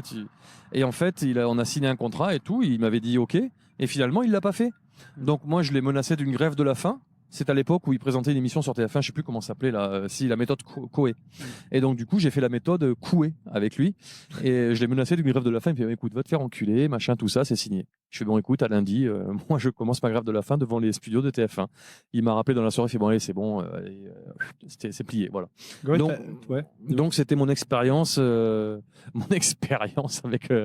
avec lui quoi. Ouais, chaque expérience avec la télé, c'est pas super bien passé en fait. Non, en général, ça s'est pas super bien passé. D'ailleurs, je t'avoue un truc, c'est que tout à l'heure, là, TPMP, ils m'ont appelé et ils m'ont dit putain, pour faire gagner des sous à ton association, ce qui serait bien, c'est que tu fasses des défis avec Cyril Hanouna, donc pourquoi pas et tout. Alors on va t'attacher les bras et c'est celui qui va manger la semoule le plus vite dans son assiette. Je fais putain, écoute, je fais jamais de télé, si je viens pour mettre ma tête dans la semoule, c'est limite quoi, c'est tout ce que je craignais. Donc ils m'ont renvoyé d'autres défis. Je pense que ça va être mieux sur le thème des animaux. Enfin, ça devrait mieux se passer. Mais putain, ça fait flipper quoi. Tu vois, je fais jamais de télé, j'arrive et je me sens piégé. Heureusement que c'est en direct, sinon je le ferais pas. T'as peur de te faire piéger si c'est pas en direct, s'il y a des montages derrière. Bah putain, mais oui, c'est sûr que d'aller chez Ardisson c'est compliqué, même s'il fait des super émissions, c'est quand même compliqué, tu vois. Aujourd'hui, quand tu fais une télé, enfin moi c'est mon avis, je sais pas, mais il faut que l'animateur soit dans la lumière. Tu te sers de l'artiste ou du talent pour mettre un mec dans la lumière. Parce que lui, il est là tous les samedis. Donc, si Ardisson se fait défoncer tous les week-ends et que voilà et qu'il y a de la répartie en face, forcément, il va perdre du crédit. Enfin, je suppose que c'est comme ça qu'est montée une émission. Voilà. Et c'est une émission que tu regardes, toi, TPMP, par exemple? Non, je regarde pas TPMP, mais il m'est arrivé de voir des magnétos sur Internet où c'est souvent à base de clash. Voilà. Donc la télé, tu regardes pas non plus, en fait. Très rarement, vraiment très rarement. Qu'est-ce que tu fais quand tu fais rien? Quand je fais rien, en général, je me fais chier. Non, mais c'est intéressant parce que. Non, mais en ce moment, c'est vrai que ça fait. Enfin, en ce moment, je me fais pas mal chier. Je suis dans une période où je sais pas où je vais. Et je sais pas, c'est une période. Ça m'était déjà arrivé il y a 6 ou 7 ans. Et là, je fais un peu rien de mes journées. Il faut que j'ai un projet. Là, déjà, j'ai l'envie d'avoir un projet. C'est pas mal. Il y a 1 ou 2 mois en arrière, j'avais l'envie de rien. Donc là, j'ai l'envie d'avoir un projet et je crois que oh regarde, Dorine, la Tour Eiffel. Si vous pouvez nous arrêter vers ici, monsieur, ça sera parfait. Bah non, mais vous pouvez, monsieur, mais prenez votre temps. Je mets comme ça, pour pouvoir laisser les autres passer, tout simplement. Ok, merci, super, monsieur. Très bien. Voilà, donc juste sur notre gauche, on a la Tour Eiffel. Donc Dorine, elle va pas tarder à sortir son téléphone pour faire des snaps. On disait, tu as envie de faire un projet. Et il y a 2 mois, tu n'avais même pas l'envie de faire un projet. Ouais. Et la claque que j'ai pris à Londres, bizarrement, je crois qu'elle m'a rendu service. C'est si récent que ça. Ouais. Attends, je vais faire une petite pause, le temps de payer. 2 secondes. Alors là, on a pris un taxi. Ça nous a coûté 13 balles depuis la gare de Lyon. Et là, à côté, il y a des tuk-tuk. Je pense que si j'avais fait le même trajet, j'aurais payé 150 €. Tuk-tuk, je me serais fait baiser. Ouais, puis tu serais arrivé moins vite aussi. Hein. Ah, voilà. Hop là. Bon alors. On disait un truc. Tu disais que tu avais l'envie d'avoir un projet là. Ouais, l'envie d'avoir envie. Putain, dédicace à Johnny quoi. Ah ouais, l'envie d'avoir envie. J'avais plus l'envie d'avoir envie. Qu'est-ce que ça t'a fait ce truc à Londres? Pourquoi tu dis que c'est ce truc à Londres? Ben, qu'on me donne le froid pour avoir le chaud. Oh putain, les références. Là, c'est philosophique. Ah ouais. Donc elle m'a donné le froid, putain. J'étais pas à Londres, j'étais en Antarctique, tu vois. Et donc là, du coup, j'ai envie d'aller au soleil, j'ai envie de revenir. Back. Les animaux, oui, mais faut que je refasse des conneries. En fait, c'est ça qui me manque, ça se trouve. C'est ça, les animaux, c'est trop sérieux? Bah putain, ouais, tu rigoles pas avec la PA, comme ils disent, hein, la protection animale, ça rigole pas, quoi. Hein. Ouais. Non, mais en même temps, oui, c'est un sujet sérieux. Mais putain, un petit peu d'humour quand même, des fois, non? Ça te manque Ah ouais, non, mais c'est vrai, là, j'ai besoin de... Tu vois, Dorine, je t'ai expliqué un truc sur elle. En fait, la meuf, c'est un soleil, c'est un sourire. Bon, là, peut-être que... Regarde, t'as vu, regarde, Dorine, regarde, voilà, tu vois. Donc, Dorine, elle a ça. Et ça... Je lui prends son énergie, donc là, je le dis en direct, je lui prends son énergie, je vole, quoi, je vole tout. Alors, attends, on va s'arrêter un petit peu là, parce que, regarde, il y a des péniches, Dorine. Putain, il y a des péniches. Bonjour monsieur. Donc là il y a des péniches. Alors Dorine elle fait plein de snaps et tout, hein. Tu partageras. Hein. Ouais, pourquoi ça t'a redonné envie? Tu t'es dit quoi quand t'étais dans le froid alors, quand tu galérais? À Londres. Non mais c'est vrai qu'en fait la nuit que j'ai passée à Londres, en vrai, non mais j'ai somatisé. Je te jure, j'étais au bout de ma vie. C'est-à-dire, j'avais l'impression, j'avais les symptômes de la grippe et tout quoi. Non mais tu m'as dit en plus la dernière fois que tu somatises. Ah ouais non mais là c'était ouf quoi. C'est-à-dire j'ai pris une claque énorme. J'ai passé une vie de clodo toute une nuit dans les rues de Londres donc et waouh. Et le cœur en a pris un coup et tout tu vois mais non mais c'est vrai et du coup c'est au retour où je me suis putain là il faut rebondir. Il faut rebondir. Ça fait combien de temps que t'as l'impression d'avoir arrêté de te marrer un peu? Oui, je trouve qu'en ce moment, forcément, les animaux, je me suis beaucoup investi depuis 2016 où je me suis enfermé dans la cage à la SPA de Montpellier. Je suis parti un petit peu loin sur une autre planète, la planète animale, quoi, tu vois. Et c'est vrai que peut-être qu'il y en a qui doivent se trouver, les gens qui me suivent doivent se trouver peut-être un petit peu perdus dans tout ça. Mais après, il y en a peut-être qui me suivent pour les animaux aussi, j'en sais rien.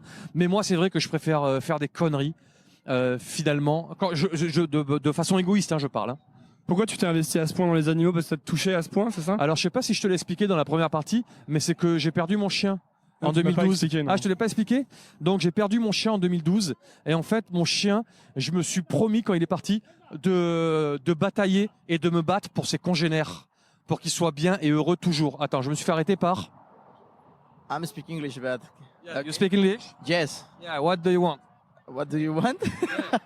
A picture with you. Ah, you know me from where? You are Remy? Yes. Remy Gillard? Yeah. Yeah, from YouTube. Yeah. You are... I am from Colombia. You are from Colombia? Yes. Ok. Allez, ok pour un snap devant la Tour Eiffel. Donc tu vois, c'est bien de faire des vidéos universelles sans langage parce que du coup, tu fais des snaps avec des Colombiens. C'était calculé? Oui, c'était calculé bien sûr. Merci. Thanks. Ciao. Bye. Hey, you know Valderrama? Yes, I know Valderrama. Yeah. Valderrama. Carlos Valderrama? Carlos Valderrama. Et toi, tu connais Carlos Valderrama? Carlos Valderrama. Carlos Valderrama, c'est un des plus grands joueurs colombiens de l'histoire qui a joué à Montpellier. Qui avait une touffe comme ça de cheveux. Tu iras voir sur internet, il est plutôt fun comme joueur. Et très doué. Tu me disais ton chien est mort, tu t'es dit... Ouais, mon chien est mort en 2012. Et quand il est mort, en fait, j'ai perdu mon frère. Mais si, je te l'ai dit, je crois. Non. En fait, quand ma meuf de l'époque, elle est partie, elle m'a dit, écoute, occupe-toi du chien, va le promener et arrose les fleurs. Donc moi, j'étais tellement à la rue que j'ai promené les fleurs et j'ai arrosé le chien. Mais je sais pas si je te l'ai pas dit ça. Non, tu me l'as pas dit, j'ai réécouté tout à l'heure. Ah d'accord, ok, très bien. Et du coup, ce chien... Ah bonjour. Putain, à Paris, c'est Montpellier, Paris. Hein. Et du coup, personne veut me laisser parler de mon chien. Hein. Non. Donc du coup, c'était mon pote, c'était mon frère, c'était ma famille. Et quand il est parti, en fait, c'était pire que Londres. Hein. Là, pour le coup, Londres, c'était du pipi de chat à côté. Hein. C'est-à-dire que là, je préfère perdre mon chien que perdre une chérie. Hein. Non, je préfère perdre une chérie que perdre mon chien. J'ai failli dire une connerie. Et du coup, je me suis promis de me battre pour lui, tellement il m'avait apporté, j'avais envie de l'apporter à lui, mais surtout à ses congénères qui sont encore là. Et à ce moment-là, tu connaissais rien de la protection animale, enfin, tu n'étais pas très proche, je veux dire non, de la protection animale, non, mais j'avais quand même le cœur un petit peu animal. On l'a dit dans la première partie, ça, je me suis souvent déguisé en animal. Oui, Quand je dépose une gerbe de fleurs devant une rôtisserie en poulet, quelque part, c'est une action pour la cause animale. Et quand tu t'investis dans une cause très sérieuse comme ça, est-ce que tu es obligé finalement d'être un peu moins léger ou ça te rend un peu moins léger J'essaye d'être léger quand même. Laisse partir Dorine toute seule là-bas. On va là-bas. Ah putain, ça me rappelle Londres. Il y a un big bus à Paris. Tiens. Bon, bref. Et qu'est-ce qu'on disait ? On disait quoi ? Ah oui, on parlait de la cause animale qui était sérieuse. Obligé d'être... Non, j'essaie de le faire de façon légère. D'ailleurs, on a pu le voir dans quelques vidéos quand je me fous de la gueule des parcs marins et des animaux qui souffrent à l'intérieur. La vidéo a fait quand même 104 millions de vues sur un truc plutôt humoristique ou en tout cas une parodie plutôt drôle, j'espère. Tu peux pas faire... Depuis tout à l'heure, tu dis un peu que tu as besoin de revenir à des choses peut-être plus légères, plus marrantes, plus comme ce que tu faisais au début. Mais de façon égoïste, hein, c'est pour moi. Peut-être qu'il faudrait que je continue vraiment le combat. Justement, tu peux pas faire les deux choses en même temps, tu crois pas ? En fait, je me rends compte que non. Là, j'ai l'impression que je me perds. Et si je me perds, si tu t'aimes, les gens t'aimeront. Si tu te perds, les gens te perdent. J'ai l'impression. En tout cas, là, je pense de façon très égoïste. Je pense à moi. Tu vois, quand je balance une vidéo avec Brigitte Bardot sur les abattoirs, bon, évidemment, ça fait rire personne.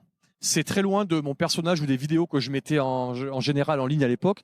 Et du coup, moi-même, je suis perdu. Donc, les gens sont perdus. Tout le monde est perdu. Donc, oui, je vais continuer le combat pour les animaux, pour mon chien qui s'appelait Tilay.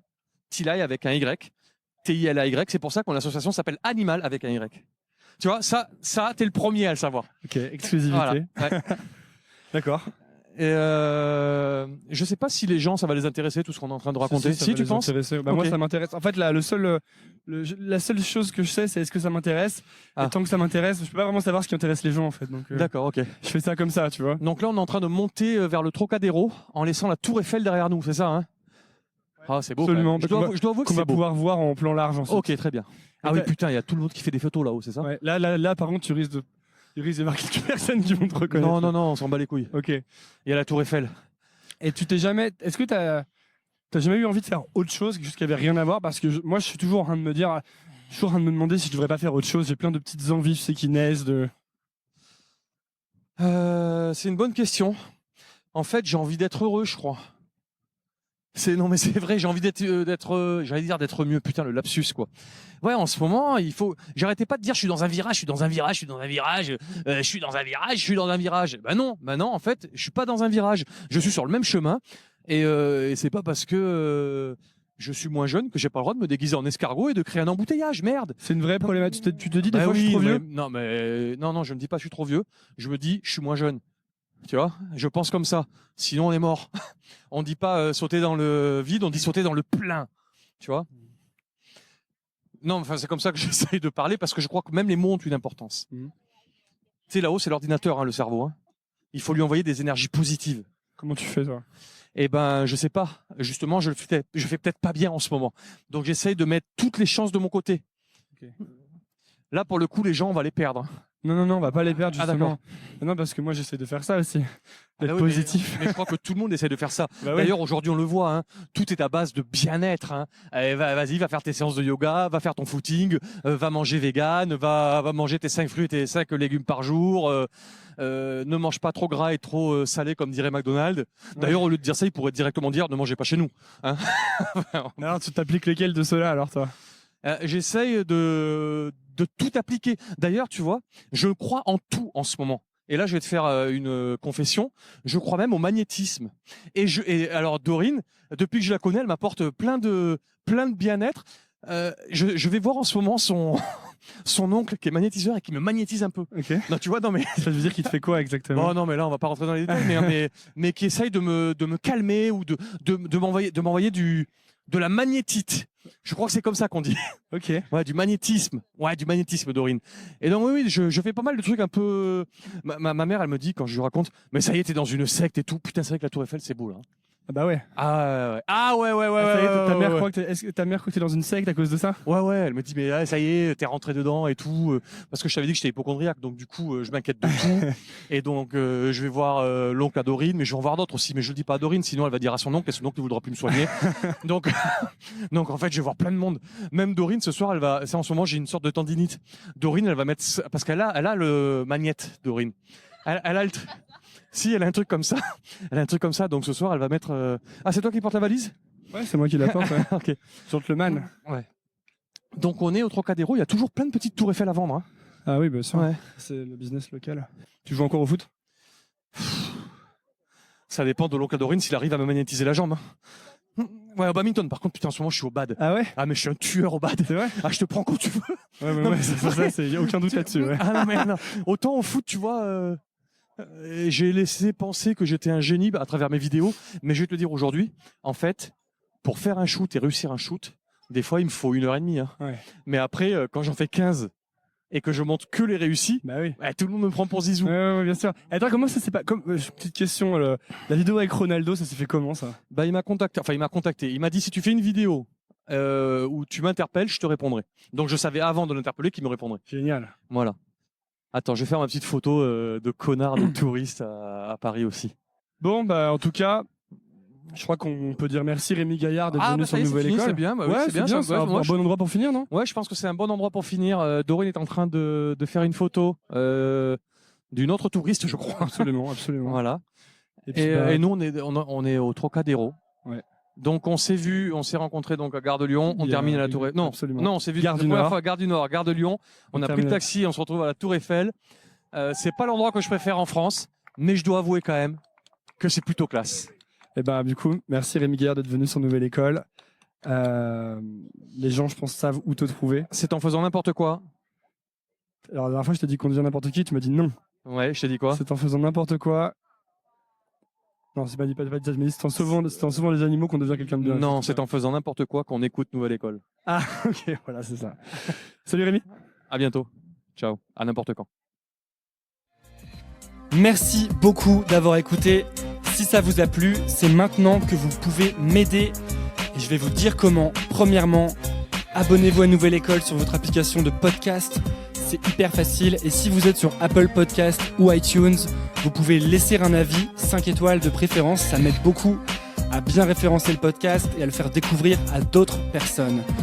Si vous voulez me suivre sur les réseaux sociaux, c'est sur Instagram que je poste et que je suis. C'est donc @_Nouvelle École.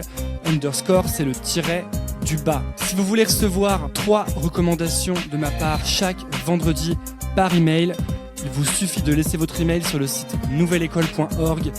N'importe quel champ d'email sur le site vous donnera accès à cette newsletter où chaque semaine je partage 3 choses qui m'ont plu. Ça peut être des livres, des applications que j'utilise, des films ou des documentaires que j'ai vus. Enfin, dernière chose, si vous voulez me soutenir financièrement, c'est possible.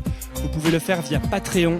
C'est à patreon.com/Nouvelle École Podcast et les dons commencent à 2 € à peine. Et après, libre à vous de donner ce que vous voulez. Tous ces liens sont dans la description de l'épisode. Voilà, j'ai fini. Merci beaucoup et à la semaine prochaine. Nouvelle école, je donne ça à l'ancienne.